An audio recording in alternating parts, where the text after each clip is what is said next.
On l'a vu avec Kader Tighilt, les principes de la vie en collectivité peuvent être mieux compris grâce au foot.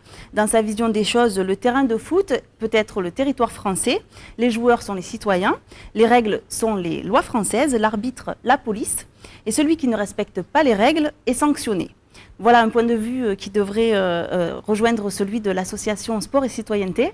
Alors bonjour Monsieur Guignebé. Bonjour. Vous êtes donc représentant de l'association. Qu'est-ce que vous pensez de cette citation de Monsieur Tighilt? Moi, je trouve que le message est très juste. Effectivement, les enfants, pour beaucoup d'enfants, le premier rapport à une forme d'autorité, c'est le sport. C'est un peu une école de la vie, une école de la République. Effectivement, c'est là qu'on apprend à travailler avec les autres. On apprend qu'il y a des règles qui peuvent être dans le football matérialisées par des arbitres. Et dans ce cas-là, effectivement, le sport, notamment dans des situations où le jeune est en difficulté de par ses origines, de par la situation sociale, le sport et le foot en particulier, ici à Marseille, a un rôle particulier à jouer et est fondamental pour beaucoup d'enfants. Ça rejoint l'action que vous avez au sein de votre association. Vous pouvez nous l'expliquer un petit peu? Alors tout à fait, voilà, Sport et Citoyenneté est une association assez jeune, elle a 1 an d'existence.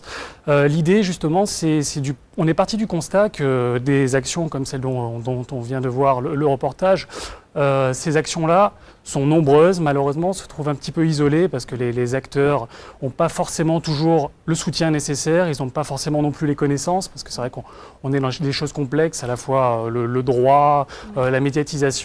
C'est un petit peu compliqué pour ces gens-là de mettre en place des actions. Et l'idée de Sport et Citoyenneté, c'est justement d'apporter une expertise, un soutien, donc que ce soit juridique, que ce soit aussi financier, l'aide au montage de dossiers de subvention, et médiatique aussi, par exemple, comment médiatiser, comment faire des communiqués de presse, afin de vraiment aider ces acteurs de terrain à mettre en place leur action et un petit peu essayer de coordonner un mouvement qui est important, notamment ici à Marseille. Donc en quelque sorte, on peut résumer ça comme un relais, votre action finalement? Un relais, voilà, un relais, un soutien. L'idée, c'est vraiment de créer une plateforme d'acteurs de terrain, parce que c'est vrai que des expériences qui peuvent être tentées sur Marseille, ont peut-être déjà été sur Lyon, ont pu l'être dans d'autres régions de France.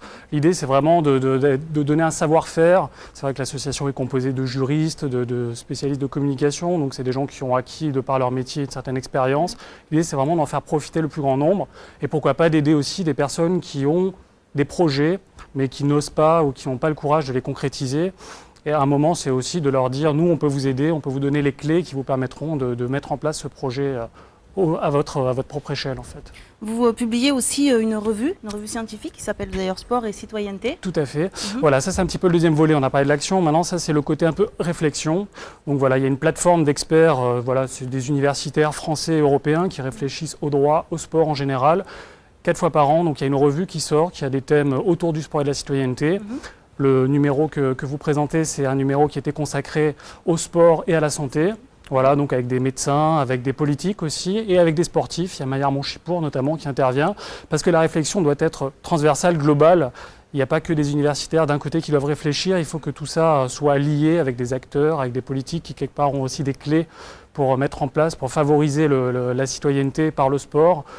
On a un numéro qui sort au mois de juin, là, qui vient de sortir, qui est sur le sport et l'Union européenne. Alors, quelles sont les valeurs en général que vous privilégiez dans votre association finalement? C'est vrai que le nom de Sport et Citoyenneté, c'est vaste. La citoyenneté, c'est tout. Ça va de la lutte contre le racisme, c'est l'aide à l'intégration.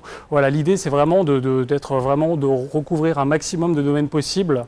Voilà, il y a vraiment une grande volonté d'ouverture. C'est vrai que la citoyenneté, ça passe par l'éducation, forcément, parce que le sport, comme on l'a dit, a un rôle éducatif, mais ça peut avoir plein de formes différentes. Voilà, le racisme, c'est quelque chose qui est bien sûr important. Il y a beaucoup d'associations qui travaillent sur le racisme. Il y a le développement également en France, mais le développement à l'étranger. On travaille notamment avec Jean Bars, l'association qui développe en Afrique le football. Voilà, donc c'est vraiment un ensemble de valeurs qui pourraient se retrouver, qui doivent se retrouver au sein d'une plateforme en fait un peu unique. Qui sont vraiment aussi parallèles avec les valeurs que défendent finalement le foot et le sport collectif. Tout à fait, le foot bien sûr, on pense au foot parce que le foot est le sport majeur et beaucoup d'anciens footballeurs sont investis. Enfin, il y a peu d'anciennes gloires qui ne prêtent pas leur nom et qui ne s'investissent pas concrètement dans le développement et dans des projets associatifs. Et le football, là-dedans, a sa place tout à fait. On travaille notamment avec Michael Sylvestre. C'est une des pistes de réflexion de notre association, c'est aider justement les anciens sportifs qui préparent une reconversion d'un point de vue bénévole et c'est d'être là avec elles. Alors à l'OM, vous savez que les joueurs sont très impliqués dans ce genre d'action. On le voit rien que pour ce thème sport et éducation, puisque c'est Steve Mandanda qui est le parrain de cette émission, mais tout le long du mois, dans tous les thèmes défendus par le club. Qu'est-ce que vous en pensez, vous, justement, de cette implication des joueurs olympiens? Est-ce que ça peut vous aider certaines fois dans vos opérations? Tout à fait.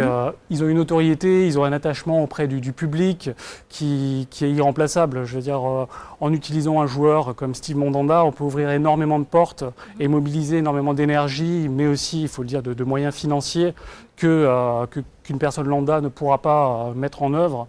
Et c'est vrai que c'est important pour elle, et c'est surtout important pour les causes qu'elles défendent, cet investissement. Et c'est vrai qu'à l'Olympique de Marseille, il y a un gros travail qui est fait, parce que évidemment c'est l'image du club, mais au-delà de ça, il y a une véritable volonté, surtout que Marseille est une ville populaire, où il y a des chantiers très importants qui sont mis en place. C'est vrai que l'investissement des joueurs de l'Olympique de Marseille est fondamental pour ça. Merci, Monsieur Guignebé. Alors, on ne fait pas parler sport et éducation sans parler des centres de formation. À l'OM, la formation des jeunes, c'est une priorité, mais attention, il ne s'agit pas seulement d'apprendre aux jeunes la pratique du foot, il faut aussi leur permettre d'avoir une véritable culture et un avenir professionnel.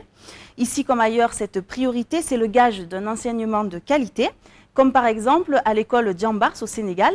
Jean-Philippe Durand, le responsable de la cellule recrutement à l'OM, a visité cette école lors de son dernier voyage en Afrique. Amandine Vidal et Laurie Samama ont recueilli ses propos.